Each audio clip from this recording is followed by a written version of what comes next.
Take a metal key and place it on a table. It looks solid, quiet, lifeless. But if your eyes could zoom deep inside that key, far beyond what any microscope can show, you'd see intense activity.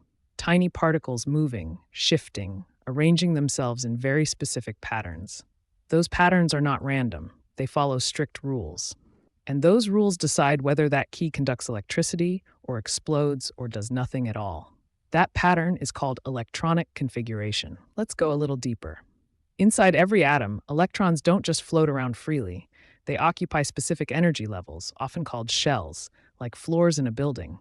The first shell can hold only 2 electrons. The next holds more. And electrons always fill the lowest available space first. But wait, there's a twist. Electrons don't just fill shells, they follow an energy order. Nature prefers stability, so electrons always choose the position that requires the least energy, even if it looks less obvious. Here's something even more interesting. Each shell is divided into smaller regions called orbitals, labeled S, P, D, and F. Think of them like rooms inside each floor of a building. Some rooms are small, some larger, and each room can hold only a fixed number of electrons.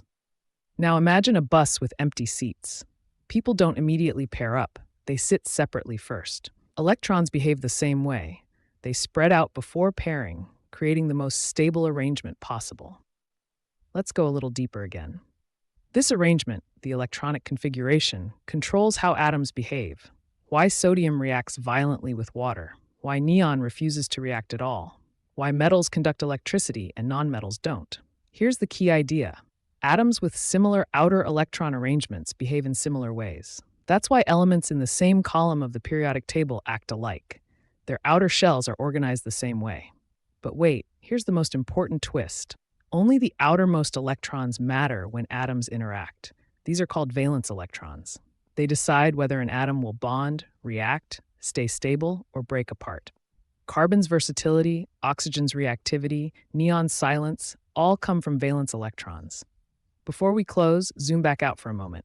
Every spark, every flame, every battery, every chemical reaction in your body happens because electrons rearrange themselves from one pattern to another. The universe doesn't run on matter.